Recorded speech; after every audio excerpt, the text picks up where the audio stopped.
JPSC अभ्यर्थियों के आंदोलन पर अब कहीं न कहीं अंकुश लगता हुआ नज़र आ रहा है।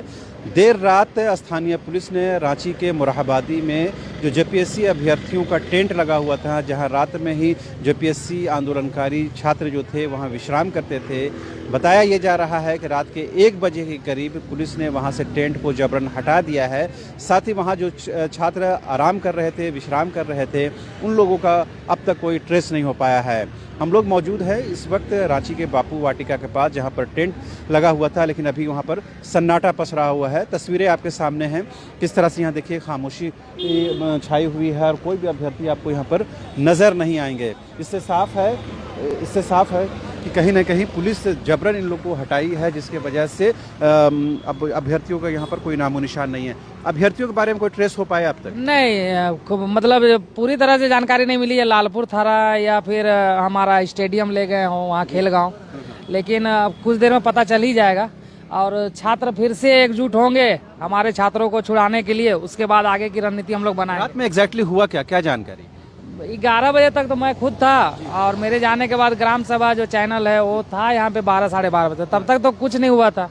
ये लग रहा है 2 बजे की घटना है, क्योंकि उसके बाद सुबह का जो हमारे पास आता था मैसेज कि हम लोग जग गए हैं, सभी जुटे, वो सब बिल्कुल गायब था। रात में हम लोगों ने एक तस्वीर देखी थी देवेंद्र नाथ महतो की, उन्होंने धरना स्थल से ही फोटो लगाया था, उसके बाद कोई ट्रेस नहीं हो पाया। जी, उसके बाद से कोई ट्रेस नहीं हुआ। ये सुबह मॉर्निंग वॉक में हमारे बच्चे कोई घूम रहे थे, उन्होंने कहा कहाँ पर है आपका पंडाल, पता नहीं चल रहा है। तब अचानक फिर हमें लगा जरूर, क्योंकि किसी ने फोन ही नहीं उठाना बंद कर दिया सभी ने। अभी किसी से बात हो पाई फोन पर? जी नहीं, वहाँ किसी से बात नहीं हो पा रही है। मतलब रांची के पुलिस से या फिर लालपुर पुलिस या कोई खेलगांव पुलिस कहीं बातचीत हो पाई? उन्होंने वो बताया नहीं कि एग्जैक्टली ले कहाँ गए हैं, लेकिन इन्होंने कहा कि उठा के सब सामान वगैरह टीओपी में रखा गया है और लड़कों को शायद ले गया है वहाँ खेलगांव। मतलब कंफर्म नहीं बता रहे? जी कंफर्म नहीं है हम लोग। तो आगे अब क्या रणनीति होगी आप लोगों? आगे तो अभी अब जिस तरह से वो हमारे छात्र नेता भी उसमें थे, कुछ छात्र भी थे और भी पब्लिक थी, तो लगता है कि ये तोड़ने का कोशिश तो किया जा रहा है और आंदोलन को कमजोर करने का कोशिश किया जा रहा है, क्योंकि इतने आरोप लगने के बाद ये होना हम लोग लाजमी समझ रहे थे और उसका नतीजा भी था ये। जिस तरह से आपने कल प्रचार भी किया था कि किसान आंदोलन की तरह ये शायद अस्थायी हो जाए, तो उसका भी एक डर था इनके मन में और उसी का नतीजा था कि ये भाई कर। गांधी जी के स्टेचू के आगे 144 का भी लगा, सुने हैं?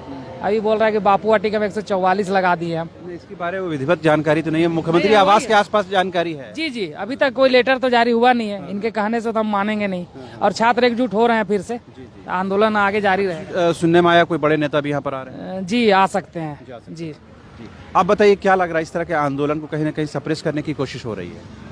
इस तरह के आंदोलन के सरकार को कमजोर बता रही है कि हम इसमें लिपापोती कर रही है सरकार, कि स्टूडेंट को इधर उधर करके इन लोग को फिर इस मुद्दा से हटाने का कोशिश कर रही है। जी। तो क्या लग रहा है, आंदोलन अब और एकजुट होंगे और आंदोलन तेज पकड़ेगा, जोर पकड़ेगा? आंदोलन तो अभी और बहुत जोर पकड़ेगा। अभी फिलहाल अब हम लोग का जो नेता गए हुए हैं उन लोग को निकाल के और उसके बाद फिर आंदोलन को और तेज पकड़ेगा। अभी बहुत सारे छात्र अभी आ रहे हैं। और तो आपने सुना किस तरह से जो छात्र हैं वो आशंका व्यक्त कर रहे हैं कि पुलिस कहीं न कहीं उन छात्रों को ऐसे स्थान पर ले गई है जिसके बारे में कुछ भी बताने से इनकार कर रही है। दूसरी तरफ आप छठे दिन भी जो जेपीएससी के अभ्यर्थी हैं गुलाम हुसैन, उनका अनशन जारी, आप देख सकते हैं बापू वाटिका के मुख्य द्वार पर उनका अनशन चल रहा है। देर रात उनको सदर अस्पताल ले जाया गया था, उसके बाद उनको वापस यहाँ पर लाया गया है। तो अभी क्या स्थिति है, उनसे पूछ लेते हैं, जरा सा जानकारी ले लेते हैं कि क्या स्थिति है। कल आपको वहाँ ले जाया गया था सदर अस्पताल, उसके बाद फिर सुबह में लाया गया यहाँ पर? हाँ, सुबह में मुझे यहाँ पे लाया गया। हम लोग, मेरे साथी लोग पहुँचे हुए थे, एम्बुलेंस मांगे तो एम्बुलेंस नहीं मिला, लेकिन मेरे साथी लोग आए और आकर के मुझे सुबह ले गए। हॉस्पिटल से मुझे डिस्चार्ज किया गया 10 बजे से। आपको जानकारी मिली कि रात में जो अभ्यर्थी थे उनको हटा दिया गया, टेंट भी हटा दिया गया? नहीं, इसकी जानकारी नहीं मिली। जब यहाँ आके देखते हैं तो सन्नाटा था पूरा। जैसे हम यहाँ पे आए तब तक से पुलिस दौड़ते हुए यहाँ पे पहुँच गई है और जैसे हम लोग ये चादर अपना बिछाएं तब तक से पुलिस आके बोलती है कि यहाँ पे किसी तरह का भी अनशन करना सख्त मना है, यहाँ पे नहीं कर सकते हैं, इलीगल है। तो ये हमारे मतलब कानून के तहत इलीगल बता रहे हो? कोई कानून नहीं बता रहे कि झारखंड सरकार का ये सख्त आदेश है। बस कल रात को ही आदेश आया है, तो बोले चिट्ठी। आंदोलन मतलब क्या किसी भी राज्य के किसी भी क्षेत्र में आंदोलन नहीं होगा? हाँ, किसी भी क्षेत्र में आंदोलन नहीं कर सकते हैं। तो मैंने भी कहा कि अगर झारखंड में मुझे आंदोलन करने के लिए नहीं दिया जाएगा तो मैं दिल्ली का जंतर मंतर जाऊंगा और मैं अपना धरना प्रदर्शन वहाँ जारी रखूंगा। लेकिन ये आंदोलन जारी रहेगा क्योंकि भ्रष्टाचार के खिलाफ जो लड़ाई शुरू हुआ है वो आगे तक जाएगा। इमाम साहब, क्या लग रहा है कि ये जो पुलिस रात में जबरन जैसे बता रहे हैं छात्र के टेंट हटा दी और उनके साथियों को ले गए, अभी तक उनका ट्रेस नहीं हो पाया है, क्या लग रहा है पुलिस की क्या मंशा है, सरकार की क्या मंशा है? साफ जाहिर होता है कि पुलिस और प्रशासन और सरकार की मंशा बहुत ही नीच है, गंदा मंशा है। वो लोग आंदोलन को दबाना चाहती है। शांतिपूर्वक ढंग से कोई आंदोलन कर रहा हो तो गैर कानूनी ढंग से हटाना ये संवैधानिक अधिकार का हनन है, मौलिक अधिकार का छीना जा रहा है, ये काला कानून है। और ये हेमंत सोरेन जी ने जब सरकार में आए थे तो उन्होंने एक चुनावी वादा में मोटे मोटे अक्षर में सभी पन्नों में उनका लिखा हुआ था कि बदलो सरकार पाओ अधिकार। यही अधिकार हम लोग को मिला है और यही रोजगार मिला है। रोजगार जो है, बेरोजगारी का जो दंश है झारखंड के युवा जो झेल रहे हैं, ये हेमंत सोरेन जी ने जो सब्जी बाग दिखाया था कि 5 लाख रोजगार देंगे, एक भी रोजगार नहीं दे पाए।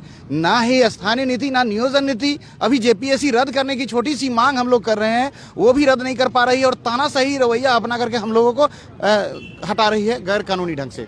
हमारे साथ कहकशा भी जुड़ गई है। कहकशा मैडम, अभी सूचना मिली आपको, क्या आपके छात्रों अभ्यर्थियों के बारे में जानकारी है? कहाँ रखा गया कुछ जानकारी? सर, उन लोगों को खेल गांव में रखा गया है। शायद तकरीबन 1 या 2 बजे अरेस्ट किया गया उन लोगों को। कितनी की संख्या उन लोगों की? हमको लगता है तकरीबन 7-8 लोग हैं वहाँ पे। हाँ, और फोन उनका चूंकि जब्त कर लिया गया है तो फोन कोई उठा भी नहीं पा रहा है। किस बुनियाद पर उनको रखा गया? वही तो मुझे समझ में नहीं आ रहा किस बुनियाद पे। ये लोग तो पीसफुली यहाँ प्रोटेस्ट कर रहे थे, तो किस बुनियाद पे उन्हें ले गया। और मुझे यही समझ में आता है कि ये तो मुझे लगता है स्टूडेंट्स की जीत है अगर इस तरह से चीजें होती है। आज देखिए कितने सारे स्टूडेंट्स, सैकड़ों स्टूडेंट्स हमारे साथ खड़े हैं क्योंकि ये सबको पता है अन्याय हो रहा है, इनजस्टिस हो रहा है और इनजस्टिस के खिलाफ लड़ने के लिए सारे लोग खड़े, सभी लोग खड़े हैं। और अभी हम ये डिमांड करते हैं आपके चैनल के माध्यम से भी कि तत्काल उन्हें रिलीज कर दिया जाए। और ये आपने ये क्यों एक्शन लिया, इसका आप ये दीजिए, जस्टिफिकेशन दीजिए। आपने क्यों अरेस्ट किया, किस बेसिस पे अरेस्ट किया? अदरवाइज ये आंदोलन और तीव्र होगा और उग्र हो जाएगा। तो कल भी जो कांग्रेस के विधायक हैं इरफान अंसारी, वो भी आए थे और बोले थे हम सरकार तक अपनी बात रखेंगे, और देर रात ही इस तरह की कार्रवाई हो गई। क्या लग रहा है सरकार भी समझ नहीं पा रही करना क्या है? नहीं, सरकार को बखूबी पता है क्या करना है। इरफान अंसारी आए थे तो आपको क्या लग रहा है कि वो अपने जैसे बहुत लोगों ने कहा कि वो ईगो हर्ट हुआ शायद इसलिए चले आए। मैंने ये कहा कि वो सिर्फ इसलिए आए क्योंकि वो पॉलिटिक्स करते हैं और अपने पॉलिटिक्स के लिए वो यहाँ पे आए हैं। वोट बैंक पॉलिटिक्स उनका जा रहा था इसलिए वो यहाँ पे बैठे हुए थे और कोई दूसरा ऑब्जेक्टिव था नहीं। तो इन पे भरोसा करने का कोई मतलब ही नहीं है। अगर वो बोले हैं कुछ तो वो करेंगे कुछ और। तो मुझे कोई भरोसा नहीं पॉलिटिकल सिस्टम में, मुझे इस मास पे भरोसा है and I am just depending on this mass. आगे क्या होगी, आगे क्या कर रहे हैं? डिमांड कर रहे हैं हम सारे, यहीं पे बैठे रहेंगे, सिटिंग्स पे बैठेंगे, देखते हैं कितनों को अरेस्ट करते हैं और जब तक हमारे साथी को छोड़ेंगे नहीं तब तक हम यहीं बैठे रहेंगे। Thank you. तो आपने सुना किस तरह से जो जेपीएससी अभ्यर्थी हैं वो कमिटेड है और उन्होंने साफ तौर पर कह दिया है कि जब तक उनके साथियों को रिलीज नहीं किया जाता, उनको आज़ाद नहीं किया जाता, तब तक उनका आंदोलन इस तरह से चलता रहेगा। लेकिन अभी जो खबर ये है कि जो जेपीएससी अभ्यर्थी हैं उनको एग्जैक्टली ट्रेस नहीं हो पा रहे हैं कि आखिर उनको रखा कहाँ पर गया है। लेकिन ये जो माना जा रहा है, जो अभ्यर्थी बता पा रहे हैं कि उनको कहीं ना कहीं खेल गाँव में रखा गया है। देर रात जो अभ्यर्थी यहाँ पर इसी टेंट के यहाँ पर जो टेंट लगा हुआ था उसी में वो विश्राम कर रहे थे, वहीं से उनको ले जाया गया है। तो अब सवाल ये होता है कि आखिर पुलिस ने ऐसी कार्रवाई क्यों की है, कि इसके पीछे क्या आधार है, इसके पीछे क्या जस्टिफिकेशन है, इस बारे में कोई जानकारी अभी नहीं दी गई है। सिर्फ यहाँ पर आप सामने देख पाएंगे एक एम्बुलेंस लगा हुआ है जो कि यहाँ पर एक अनशनकारी है जिनका 5वें दिन भी अनशन जारी है। दूसरी तरफ आप देख पाएंगे कुछ जो पुलिसकर्मी हैं, जो मोराबादी के टीओपी इंचार्ज हैं वो हैं, और बाकी जो टाइगर मोबाइल के जवान हैं, कुछ पुलिसकर्मी हैं और स्पेशल ब्रांच के लोग आपको दिखाई पड़ेंगे। तो तमाम लोग यहाँ पर हैं, लेकिन पुलिस की गहमागहमी ज़रूर बढ़ गई है। अब देखने वाली बात ये होगी कि जो छात्र हैं वो आगे क्या रणनीति बनाते हैं, आगे उनका क्या कार्यक्रम होता है। लेकिन फिलहाल ये जो स्थिति ज़रूर बनी है कि कहीं ना कहीं अब पुलिस का दमन चलता हुआ नज़र आया है। ऐसे में सवाल उठना लाजमी है कि क्या पुलिस इस तरह से आंदोलन को हैंडल करेगी, इसके लिए कुछ और कोई स्थिति उत्पन्न हो सकती है। कुछ और छात्र हैं, उनसे भी बात करने की कोशिश करते हैं और जानने की कोशिश करते हैं कि आखिर आगे क्या कुछ स्थिति बनती हुई नज़र आ रही है। आप बताइए, आप तो पीटी में सफल अभ्यर्थी हैं, इस तरह आंदोलन करना, पढ़ाई लिखाई भी छूट जा रही है, आगे क्या हो पाएगा स्थिति? इस राज्य का बहुत बड़ा दुर्भाग्य है कि पास अभ्यर्थी को भी यहाँ धरना देना पड़ रहा है। देखिएगा पिछले 21 साल में हमारा ना एक नियोजन नीति बना है, नियोजन प्रक्रिया के क्या नियमावली है ये नहीं बना पाया। जेपीएससी नेचुरल जस्टिस के तहत पास कर देता है फिर फेल कर देता है। आयोग को खुद नहीं पता है, उसके अंदर सहमति नहीं है, वो नियम नहीं अभी तक बना पाया। आखिर पुलिस को ऐसी क्या जरूरत आन पड़ेगी जब यहाँ पर लोग थे, अभ्यर्थी आराम कर रहे थे रात में, उसी शाम को आप देखे होंगे जामताड़ा विधायक भी यहाँ पहुंचे थे। उन्होंने बड़ा कॉर्डियल माहौल में कहा था कि हम मुख्यमंत्री तक आपकी बात पहुंचाएंगे, आपकी मांगे सही हैं, हम देखेंगे इसमें क्या कुछ हो सकता। सब कुछ ठीक लग रहा था, लेकिन अचानक देर रात ऐसी क्या नौबत आ गई कि पुलिस को यह करना पड़ा। क्या लग रहा है, पुलिस डरी सहमी है, सरकार डरा सहमा हुआ, क्या आखिर कारण लग रहा है? पुलिस भी डरी सहमी हुई है, सरकार भी, क्योंकि आप सब जानते हैं कि जब से आयोग का गठन हुआ है बंदरबाट इसमें चालू है। सरकार कोई भी रहे, बंदरबाट इसमें चालू है। अब पैसा ये लोग ले लिया है, जो भी सीट है बिक चुका है, और उसको ये लोग कंटिन्यू रखने के लिए देखिए कुछ भी कर सकता है, पूरे हाँ जस्टिफाई करने के लिए कुछ भी कर सकता है। 144 लगा दिया गया कल रात से पूरे मोरहाबादी में। देखिए कि हमारा पूरा नोट्स उठा कर ले गया। वो भी चाह रहा है कि हम एग्जाम नहीं दें। पहला नोट्स कहाँ रखे हुए? यहीं रखे हुए था, नोट था, चार्जर था, बैग था, सब उठा कर ले गया। वो भी जान रहा है कि हम लोग एग्जाम ना दें, चाह रहा है। वो जो सीट है वो तो बिक ही चुका है, जो सीट है सारी सीटें बिक चुकी हैं। हमारा अनशन सिर्फ 7 जेपीएससी को नहीं लेकर है, रोजगार नियमावली को भी लेकर है। आप नियुक्ति नियमावली नहीं घोषित कर पा रहे। आपने सुना होगा कि जो सत्ताधारी पार्टी है झारखंड मुक्ति मोर्चा, उनका 12वां महाधिवेशन है, बड़ा प्रोग्राम होता है, और रांची के सोहराय भवन में तमाम जो मुख्यमंत्री गुरुजी और तमाम जो उनके कैबिनेट के मंत्री हैं, तमाम लोग रहेंगे। तो क्या लग रहा है, सरकार जो अपने लय में काम करती हुई जा रही है, जबकि सरकार ने इस साल को नियुक्ति का वर्ष घोषित किया है, लेकिन नियुक्ति के लिए आप जैसे लोगों को सड़क पर खाक छाननी पड़ रही है। तो क्या लग रहा है, सरकार अपने ऑब्जेक्टिव पे, अपने कमिटमेंट से पीछे हट गई है? बेशक इसमें तो सच्चाई है। देखिए दिसंबर खत्म होने वाला है, एक भी नियुक्ति नहीं है। उन्होंने कहा था कि 5 लाख रोजगार देंगे, तू 5 ही को दे दे भाई, हम ज्यादा नहीं मांग रहे हैं, तो 5 ही को दो। अच्छा, आपने सुना कि 5 लाख नियुक्ति का जो वादा था, ये छात्र कह रहे हैं जो पीटी में सफल अभ्यर्थी हैं कि 5 ही रोजगार दे दे कम से कम। और भी कुछ अभ्यर्थी आप देखिए वहाँ पर उनका जमावड़ा बढ़ता हुआ जा रहा है, और तमाम जो अभ्यर्थी हैं जेपीएससी के वो यहाँ जुटने लगे हैं। कहीं ना कहीं यहाँ पर दरी आपको बिछी हुई नजर आती थी, टेंट लगा हुआ नजर आता था, वो तमाम चीज़ें जो है अब यहाँ समाप्त हो गई हैं। आप भी जेपीएससी का अभ्यर्थी हैं? नहीं है, आप आंदोलन में सपोर्ट करने के लिए आए हुए हैं। क्या लग रहा है कि सरकार पुलिस ऐसा क्यों कर रही है, आंदोलन क्यों दबा रही है? सरकार तो बहुत गलत कर रही है स्टूडेंट लोग के साथ। अब फिलहाल हम लोग को रिलीज करेगा तभी हम लोग यहाँ से कुछ। आप लोग चाहते हैं जिन छात्रों को यहाँ से ले जाया गया है उनको पुलिस रिलीज करे, आज़ाद करे? पहले हम लोग को रिलीज करे, उसके बाद कुछ कार्रवाई हो। जी, अभी तक पुलिस से कोई बातचीत नहीं हुई इस बारे में? कुछ आप लोगों को जानकारी हुई कहाँ रखा गया है? उन लोगों को खेलगांव में रखा गया। खेलगांव में रखा गया। क्यों रखा गया, क्या आपको पता चला? वही तो हम लोग को पता नहीं है, इसलिए तो यहाँ पे हम लोग आए। जी, आप बताइए दादा, आप तो पढ़ाई भी कर रहे हैं, ये हालत हो गई कि छात्रों को अब सड़क पर उतर कर आंदोलन भी करना है, पढ़ाई भी करनी है। अब क्या कीजिएगा, सरकार के पास तो ये छात्रों के सवालों का जो जवाब नहीं है, इसीलिए अब ये उठा ले रही है। जो आंदोलन कर रहे हैं उसको भी उठा ले रही है, और बहुत सारी वैकेंसी है वो भी लेट कर रही है। पता नहीं क्यों लेट कर रही है। अब एक ये झारखंड सचिवालय का वैकेंसी है, 2015 का वैकेंसी है ना। अब ये ST/SC मान लीजिए, जिसका एज 40 साल तो भर सकता है, अब अभी 10 साल लेट चल रहा है, वो 50 साल हो रहा है। अब कब निकालेगा, है ना। अब जब निकालेगा, ज्वाइनिंग देगा, तब तो वो रिटायरमेंट का एज हो जाएगा। ये हालत है झारखंड में रोजगार का। यही हालत है दुनिया में, देख लीजिए, कहीं भी रोजगार मिलता है तो टाइमली मिलता है, सब कुछ टाइमली होता है। अब यहाँ पे रिटायरमेंट होने जा रहा है, क्या वो लोग तब रोजगार दिया जाएगा? और दूसरी आप आखिर यहाँ क्यों मतलब तैयारी क्यों कर रही है? कौन सा किताब हमको दिखाइए? करंट अफेयर है, करंट अफेयर्स की किताब की ये तैयारी कर रहे हैं, और यहीं पर खड़े होकर के बापू वाटिका के पास आंदोलन भी चल रहा है और इनका की तैयारी भी चल रही है। क्या नाम पड़ेगा ना? आपका नाम क्या हुआ? अब सूरज कुमार है। कहाँ के रहने वाले हुआ? हम रांची के हैं। रांची के ही हैं। तो ये आप जेपीएससी की तैयारी करते हैं या बाकी अन्य प्रतियोगी परीक्षाओं? जेपीएससी की एग्जाम दिया था, सचिवालय की तैयारी कर रहे हैं। अब ये कब आएगा पता नहीं। अच्छा, वो भी आपको सर्टेन नहीं है? नहीं, अब सरकार का जब मूड होगा तब निकालेगा, पता नहीं ये लेट क्यों कर रही है। तो क्या लग रहा है, मतलब आंदोलन किसी तरह जानबूझकर दबाया जा रहा है? अब सरकार के पास जवाब नहीं है तो अब क्या करेगी सरकार? सरकार जोर जबरदस्ती पर आ गई है। हाँ, यही लगता तो यही है, जो जबरदस्ती ही हो रहा है ना। अब जो देखिए, अब गिरफ्तार करने की क्या जरूरत है? और मान लीजिए सरकार सही कर रही है तो आके जवाब दे, प्रूफ दिखाए। छात्र प्रूफ मांग रहे हैं तो प्रूफ क्यों नहीं दे रही है सरकार? प्रूफ देने में क्या दिक्कत है?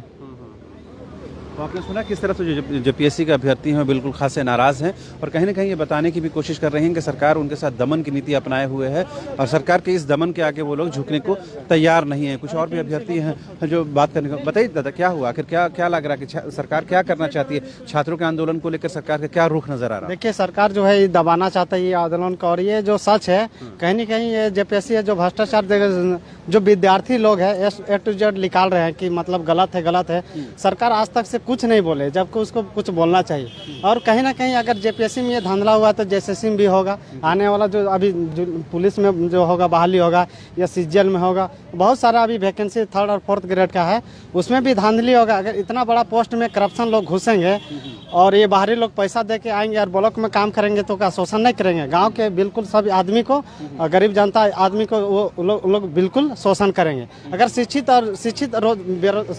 और बेरोजगार लड़का अगर वहाँ जाता है और गरीब फैमिली से जाता है और सब झूझा हुआ रहेगा तो शोषण नहीं करेंगे। और ये भ्रष्टाचार से घुसेगा तो एकदम बिल्कुल ग्रामीणों को तो इन लोग खून चूस लेगा। तो आप ये कहना चाह रहे हैं केवल जेपीएससी का मुद्दा नहीं है बल्कि तमाम विभागों में, तमाम जो आयोग है, तमाम स्थानों पर इस तरह का आयोग भ्रष्टाचार करप्शन है जिसका नुकसान अभ्यर्थियों को, बेरोजगार छात्रों को उठाना पड़ रहा है। बिल्कुल भुगतना पड़ रहा है आपको। 2016 या 17 में है कि हाईकोर्ट के लिए 4th ग्रेड में निकला था, झाड़ू पोछा बाथरूम साफ करने के लिए 45 पोस्ट निकला था। उसमें से इंटरव्यू दिया गया और इंटरव्यू के बाद वो क्या हुआ नहीं हुआ, किसका सिलेक्शन हुआ नहीं, वो पता नहीं चल रहा है। ये जबकि झाड़ू पोछा वाला में तो ये तो A to Z है, इसको मतलब कम से कम ऊपर से नीचे साफ क्लियर कर दे देना चाहिए। जो गरीब लड़का है, गरीब मतलब फैमिली से जो बिलोंग करता है, किसी तरह वो पढ़ाई कर रहा है और वो चाहता है कि हमको सरकारी एक जॉब मिले, अच्छा नौकरी मिले, और जो जिसका पास पैसा है वो घुस जा रहा है, तो ये गलत है, अन्याय है। जबकि इतना गलती होते आज 56 दिन है, 56 या 57 दिन चल रहा है अनशन जेपीएससी की ओर से। इन लोग को रात में मतलब उठा के ले गया है। तो हेमंत सोरेन आज तक से कुछ नहीं बोले जबकि इनको बोलना चाहिए। गरीब जनता ने इनको बनाया, और कौन बनाया? सब तो स्टूडेंट बनाया है। और मुख्यमंत्री अपने पार्टी के कार्यक्रम में व्यस्त हैं, वहां तक बात पहुंचेगी? कोई व्यस्त नहीं, वो चाहते तो बोल सकते थे ना, ऐसा ना 24 घंटा वो व्यस्त रहते हैं क्या? वो तो आदमी के लिए ना, हम लोग के सेवा के लिए ना, वो तो हम लोग को खून चूसने में लगा हुआ है और बाहरियों को भर्ती कर रहे हैं। ऐसा में अन्याय हो रहा है और कुछ नहीं, शोषित हो रहा है। झारखंड वासियों के शोषित किया जा रहा है, कुछ नहीं। अभी तक से नियोजन नीति की बात करते तो नियोजन नीति कितना दिन में बनाएंगे, कब बनाएंगे? तो समझ में ना, 2 साल पार हो गया, 3 साल पार हो गया, तो क्या लास्ट में बना कर वैकेंसी देंगे, फिर दूसरा सरकार आएगा और फिर रद्द कर देगा? तो क्या मतलब ये सरकार की मंशा गलत है और ये 7वीं जेपीएससी रद्द होना चाहिए।